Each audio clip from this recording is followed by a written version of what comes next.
There are still 25 vacant positions at the Durham 911 call center. So that, combined with a surge in calls throughout the summer, has forced some to wait minutes before their calls are answered. Tonight, our Crystal Price speaks one-on-one with the city councilor who called to report a shooting, and it took them 4 minutes to answer.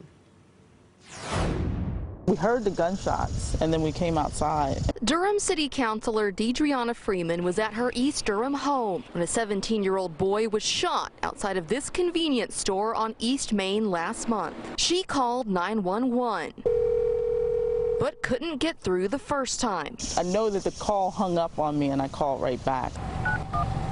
The second time, she says it rang for 4 minutes. It was a long time before anyone picked up. Her neighbor, Costa Gramatis, also tried calling 911, but he couldn't get through either. The young man, as a child, was not breathing. We knew we needed a lot of help, and we couldn't get it.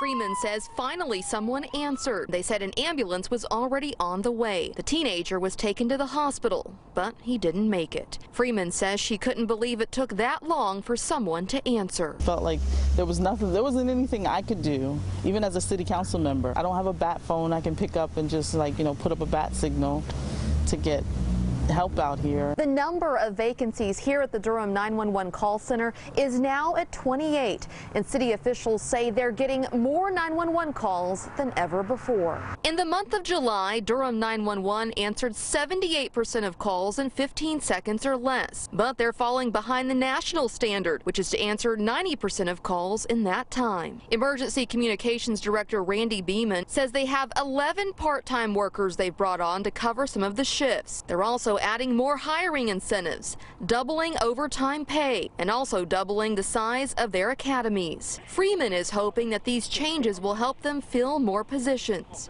If all we have is 911, we've got to make sure that we have resources in place. In Durham, Crystal Price, CBS 17 News. And the city of Durham is investigating Councilor Freeman's 911 call to see exactly what went wrong. The city's also looking at possibly routing some calls to jurisdictions until they're better staffed, but no decision has yet been made.